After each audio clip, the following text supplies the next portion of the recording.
আসসালামু আলাইকুম। আজ আমি এসেছি লক্ষ্মীপুর জেলার রামগতি উপজেলার এক মনোমুগ্ধকর স্থানে, আলেকজান্ডার বেড়িবাঁধে। প্রকৃতির সবুজে ঘেরা নদীর পাড়ে এই জায়গাটা একেবারেই আলাদা অনুভূতি দেয়। আজকের ভিডিওতে আপনাদের দেখাবো কীভাবে এখানে আসা যায়, কেমন এর পরিবেশ, আর কেন আপনি একদিন অবশ্যই এখানে ঘুরে আসতে পারেন।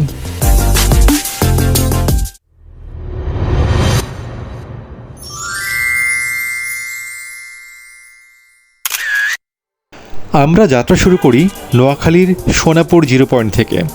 এখান থেকে আলেকজান্ডার বেড়িবাঁধে সিএনজিতে করে যাওয়া যায়। সেক্ষেত্রে আপনাকে ভাড়া গুনতে হবে জনপ্রতি 100 টাকা, আর যদি রিজার্ভ করে যান তাহলে আপনাকে ভাড়া গুনতে হবে 500 টাকা। এছাড়াও এখানে লোকাল বাসও রয়েছে, সেক্ষেত্রে আপনাকে ভাড়া গুনতে হবে জনপ্রতি 50 টাকা। রাস্তা জুড়ে দুপাশে চোখ জোড়ানো সবুজ গাছপালা, মাঝে মাঝে ঝাউবন।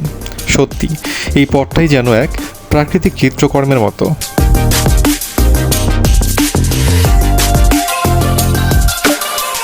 যতই সামনে যাচ্ছিলাম ততই প্রকৃতির সৌন্দর্য আমাকে অবাক করছিল।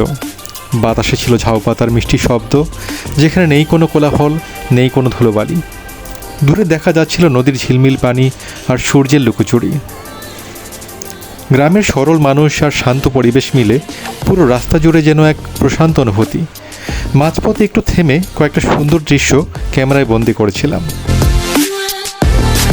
এভাবেই দেখতে দেখতে অবশেষে এসে পৌঁছলাম আলেকজান্ডার বেড়িবাঁধে। এক পাশে বিশাল নদী, অন্য পাশে সবুজের চাদর। হালকা বাতাস আর ঢেউয়ের শব্দ মিলিয়ে মনটা একেবারে সতেজ হয়ে গেল।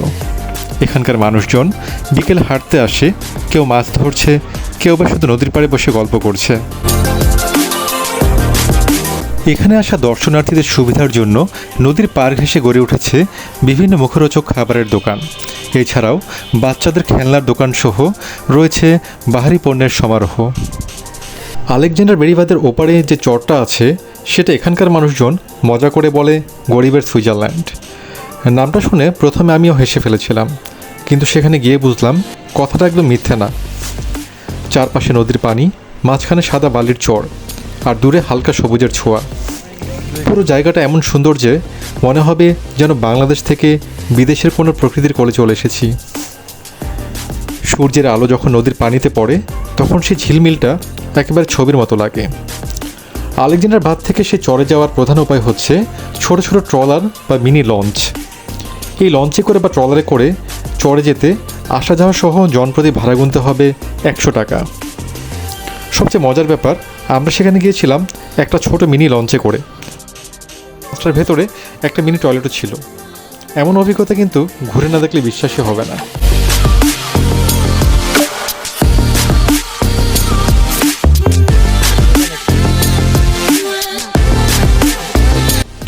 আমরা নদীর ওই পারের চরও গিয়েছিলাম। সূর্য তখন পশ্চিমে হেলে পড়েছে, আলোটা ছিল সোনালি রঙের। পুরো চরটা ঝলমল করছিল সেই আলোয়। পানি আর বালির মিশ্রণে তৈরি প্রাকৃতিক এক সৌন্দর্য। ওখান থেকে বেড়িবাঁধের পুরো দৃশ্যটা দেখা যায়, সত্যিই মন ভরে যায়।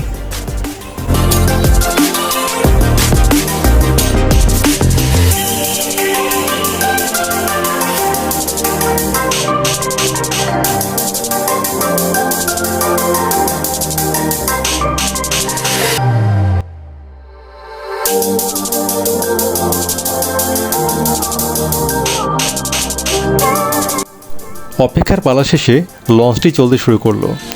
চারিদিকে দৃশ্য দেখতে দেখতে যাচ্ছিলাম। সূর্যের হালকা আলো পড়েছে নদীর পানিতে। শেষ বিকেলের নরম হাওয়া গায়ে লাগছিল। মনে হচ্ছিল সময় থেমে গেছে, শুধু প্রকৃতি আর আমরা।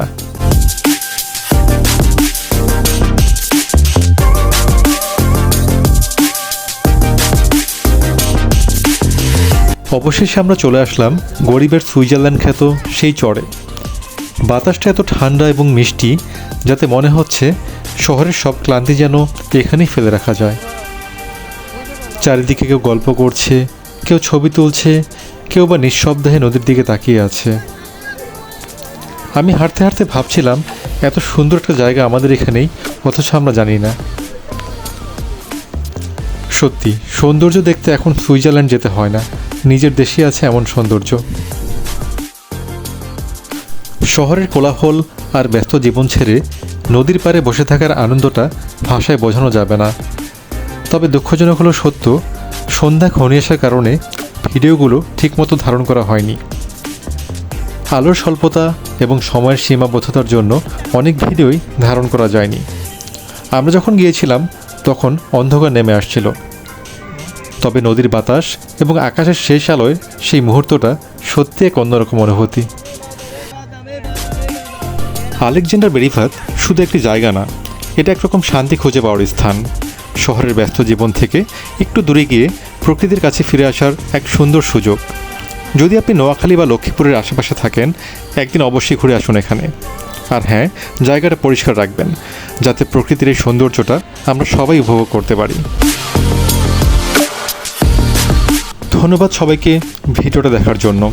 যদি ভালো লেগে থাকে তাহলে লাইক, কমেন্ট আর সাবস্ক্রাইব করে পাশে থাকুন।